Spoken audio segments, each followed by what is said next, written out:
Right now, Beijing has the entire American war machine by the throat, and they don't need to fire a single missile to strangle it. They just need to stop exporting 17 specific elements. 90% of the magnets in the guidance systems of the Tomahawk cruise missiles, made in China. The electric motors that move the fins on the JDAM smart bombs, made in China.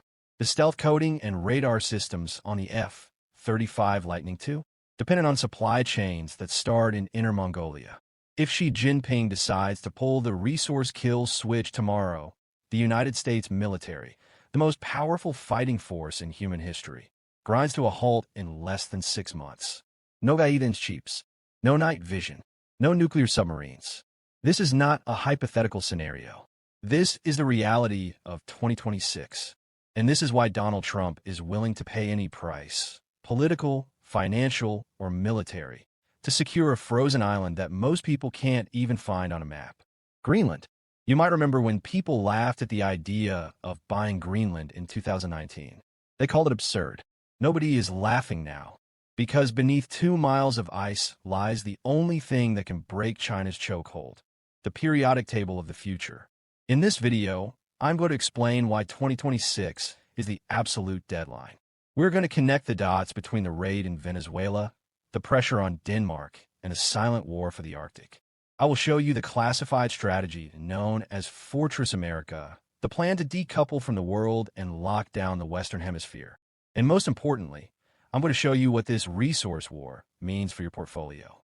Because we are moving from an era of tech stocks to an era of war stocks. And you need to know where the money is flowing before the shooting starts. Welcome to the resource war that lets define the stakes. When I say 17 elements, I'm talking about rare earth elements, REs. Names like neodymium, dysprosium, terbium, lanthanum. Most people think these are just rocks. They're not rocks. They are technology. You cannot build a modern civilization without them. You cannot build an iPhone, an MRI machine, a wind turbine, or an electric vehicle without them. And you certainly cannot win a war without them. The Chinese monopoly. Here is the statistic that keeps Pentagon planners awake at night. In 2025, China processed 90% of the world's rare earths. Notice I said processed, not mined. Mining is easy. Anyone could dig up dirt. But separating these 17 elements from each other is a toxic, radioactive, complex chemical nightmare.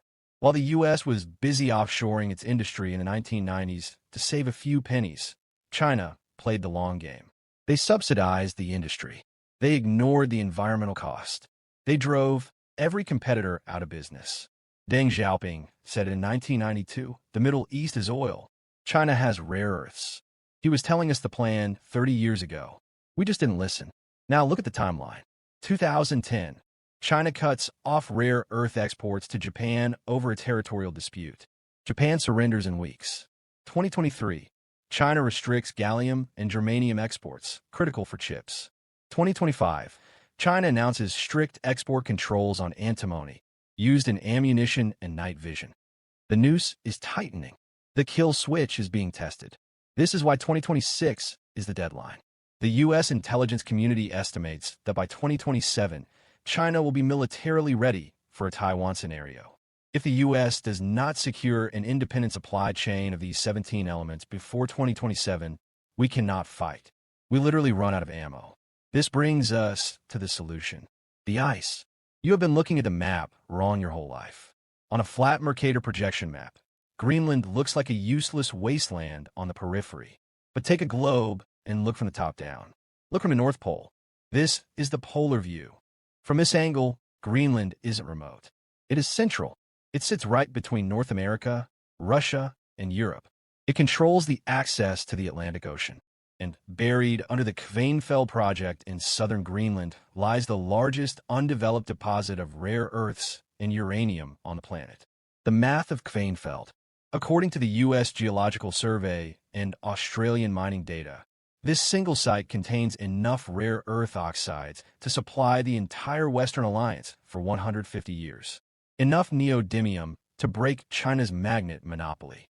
Enough dysprosium to power every F-35 jet engine for the next century. Donald Trump knows this. His advisors know this. This explains the obsession. 2019, Trump offers to buy Greenland. Denmark says no. 2020 to 2024, the U.S. establishes a consulate in Nuuk. We invest millions in civilian projects. 2026, the strategy shifts from buying to securing. The GIUK gap. But it's not just about the rocks. It's about the water. There's a naval choke point called the GIUK gap, Greenland, Iceland, United Kingdom. Every Russian nuclear submarine leaving the Arctic must pass through this gap to threaten the U.S. East Coast. If you control Greenland, you control the sonar arrays, the airfields, and the ports that monitor this gap. You bottle up the Russian Navy in the ice. This is why we can't let China build airports there, which they tried in 2018. This is why we can't let Chinese mining companies own Kvanefeld, which they tried in 2019. Greenland is the ultimate strategic high ground. And in 2026, the U.S. is making its move to lock it down permanently. Now, connect the dots. Greenland is just the northern anchor of a much bigger strategy. A strategy that explains the headlines you're seeing in the news. It is called Fortress America. The goal is autarky, total resource independence for the Western Hemisphere.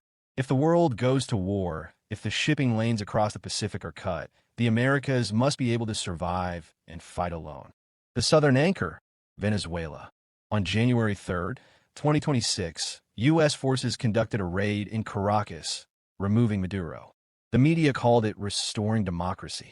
I call it securing the energy. Venezuela has the largest oil reserves in the world, 300 billion barrels. Under Maduro, that oil was promised to China. By seizing Venezuela, the U.S. denies China that energy lifeline. Now the fortress has north, rare earths and uranium, Greenland/Canada. Center, food and industry, USA/Mexico. South, oil and lithium, Venezuela/Argentina. The Trump corollary. This aligns with the new policy known as the Trump corollary to the Monroe Doctrine. It states clearly, any resource in the Western Hemisphere critical to U.S. national security is off-limits to strategic adversaries. Translation: China is evicted from the Americas. No more Chinese copper mines in Peru. No more Chinese lithium deals in Bolivia. No more Chinese ports in Panama. This is a return to hardcore imperialism. It is ugly. It is brutal. But from a game theory perspective, it is the only move the U.S. has left to counter China's dominance. We are building a wall, not just for people, but for resources. Why is all of this happening right now, in 2026? Why the rush to raid Venezuela?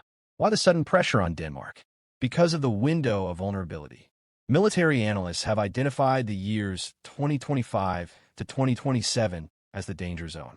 China's military modernization hits its peak in 2027. Russia's war economy is fully mobilized.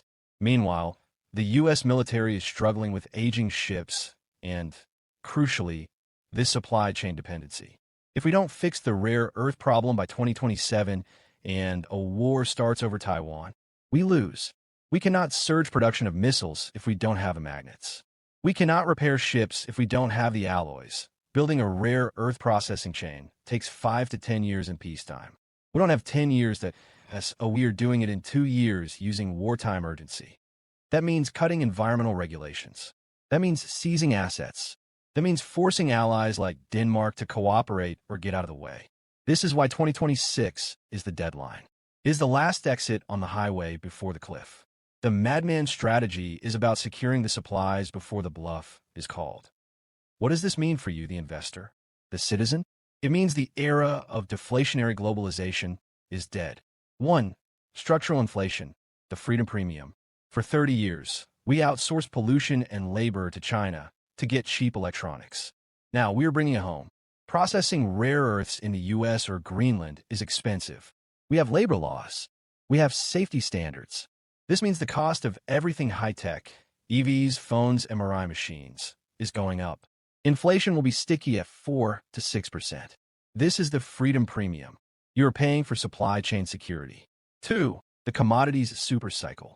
In a Fortress America world, the most valuable assets are not digital apps. They're hard resources. We are entering a massive bull market for strategic commodities. Uranium, for the AI data centers and naval reactors. Copper, for the reindustrialization of America. Rare earths, for the entire defense industrial base. 3. The death of the free market. The government is now the biggest player in the market. If you're a mining company in Greenland or Nevada, the Pentagon is your new favorite customer. They will offer guaranteed contracts, subsidies, and protection. The invisible hand of the market has been replaced by the iron fist of national security. So, how do you position your portfolio for the resource war? You need to stop investing for the world of 2010 and start investing for the world of 2026. Sector 1. Strategic miners, the pick and shovel play. Look for companies mining critical elements in friendly jurisdictions, Five Eyes nations. North American rare earths. Companies like MP Materials, MP, or Energy Fuels, EU. They're the domestic answer to China. Uranium. The Kvanefeld project is also a massive uranium deposit. Look at ETFs like URNM. Greenland plays. Watch for Canadian or Australian junior miners with licenses in Greenland. When the U.S. unlocks that island, those stocks will go vertical. Sector 2. The defense industrial base, the shield. Fortress America needs walls. Defense spending isn't going down. It's going up and it's shifting. Look at the primes, Lockheed, RTX, but also look at the supply chain, the companies that make the sensors, the drones, the autonomous subs that will patrol the Jayuke Gap. Palantir, PLTR, Endural, private, and shipbuilding infrastructure.